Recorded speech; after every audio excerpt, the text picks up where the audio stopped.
They say a name is just a name, but what if the refusal to say it correctly, intentionally, becomes a weapon? My name is John. I've worked at the same office for 8 years. I know the floor plan like the back of my hand. I know which vending machine eats your quarters, and I know how to navigate office politics with a quiet kind of peace. I've built relationships, earned respect, and over the years, carved out a place for myself. A place where I felt safe. But 5 months ago, someone new walked in, and everything changed. He was introduced to the team on a Tuesday. His name was Ted. Young guy, confident, 6-month probationary period. My supervisor was walking him around, making introductions. And when they got to me, he said simply, "This is John. He's one of our senior staff." Ted smiled. "Hi, Jack." I blinked. "It's John," I said gently, offering a polite smile. "What?" he asked, already turning his head. "My name's John, not Jack." Ted shrugged. Close enough for me. My supervisor didn't miss a beat. "His name's John," he repeated. "Let's move on." And I figured that was the end of it.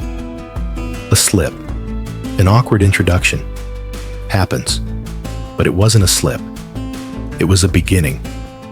Over the next few weeks, the pattern hardened. No matter how many times I corrected him, softly at first, then more directly, he kept calling me Jack. Every conversation, every reference. Even when I wasn't around, he referred to me as Jack to others. Supervisors corrected him, colleagues corrected him, I corrected him, over and over. Still, he refused. And it wasn't just Jack anymore. It became Jackie, then Jacko, and eventually, smirking, Jackie boy. Each time, it felt like a jab. Not just careless, purposeful, like he wanted to shrink me, erase me.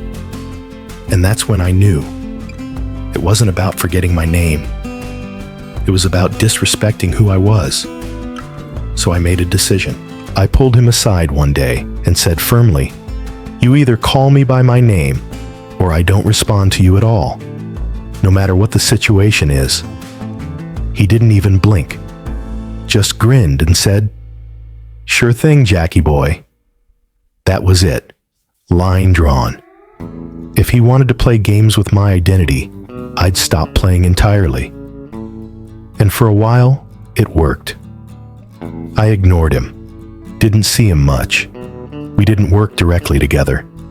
He'd make his little comments in passing, and I'd move on, like he wasn't there. I didn't owe him my attention. But then, the rental car incident happened.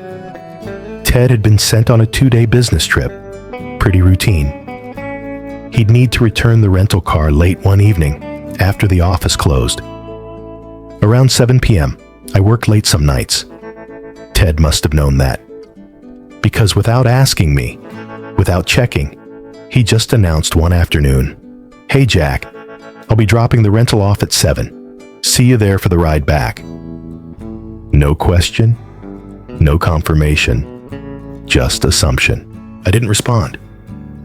That night, 7:15 rolled around. My phone rang, Ted's number. I ignored it. It rang again, and again, 8 times. Then came the emails. "Jack, I'm at Enterprise. Come pick me up." Another. "Jackie, let's go. Don't make me wait." Another. "Jacko, where the hell are you?" And then, profanity. Threats. "Jackie boy, you better get your ass over here before I lose it." I signed out and went home. It was raining. Hard. I won't lie. There was a moment, driving home, windshield wipers flailing, where a little voice in my head asked, "Did you go too far?" But then I thought of all the times I had asked for basic respect. Not special treatment, not favors, just my name. And I thought, he's not stranded because of me. He's stranded because he refused to call for the person who could help him. The next morning, I arrived at work to find his emails had continued through the night. Angry, aggressive, childish. So I printed them, highlighted the threats every time he refused to use my name. At 10 a.m., Ted stormed over to my desk. He was drenched in rage. "Where the fuck were you? I told you to come get me. I had to take a cab. Do you know how much that cost me?"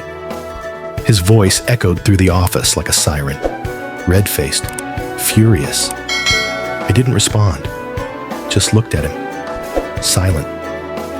That's when his supervisor stepped in and pulled him away. Later, they called me in. "Ted tells me you left him at the rental lot," the supervisor said with a tired expression. "Said it was raining, not the best neighborhood, could have been dangerous." I slid the printed emails across the desk. "These are the messages he sent," I said. "He never once used my actual name. He was warned, multiple times, including by you." The supervisor read them, quietly. His eyes moved over the words. Jack, Jackie, Jackie boy, threats, profanity. He sighed. "I can see why you wouldn't want to be around him. And yeah, with those emails and the threats and him being on probation, he's no longer with us." Then, almost as an afterthought, he said, "Just try not to retaliate against coworkers, okay? We don't want this kind of thing happening again." That was it. Ted was gone. But the story didn't end there. A few people in the office began whispering, saying I'd gone too far, that I'd let him get under my skin, that I knew he was new, awkward, didn't mean anything by it, that I got him fired. And I started asking myself, did I? Was I the jerk for standing my ground? For ignoring someone who refused to show basic respect? But every time I wrestled with that question, I came back to this. He wasn't calling me Jack because he forgot. He was calling me Jack because he wanted me to forget. Forget who I was.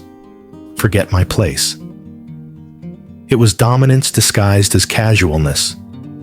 Power disguised as humor. It wasn't a nickname. It was erasure.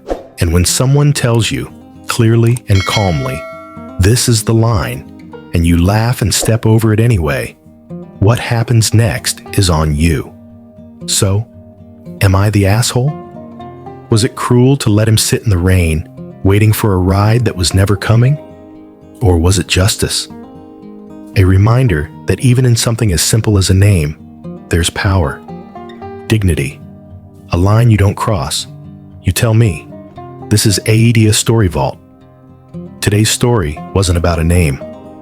It was about respect, about how the smallest acts of defiance, like refusing to say someone's name correctly, can build into something toxic.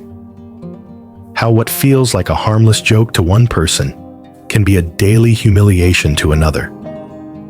And how when kindness is met with mockery, sometimes the only option left is silence. But silence, too, is a choice, a powerful one. John made his choice. Ted made his, and the consequences followed. Now we want to hear from you. Have you ever been called the wrong name, on purpose? Have you ever drawn a boundary and had someone laugh in your face? Drop your story in the comments. Let us know where you draw the line and how you hold it. And if you've ever stood alone in your truth, waiting for the world to notice, this story was for you. Thanks for listening.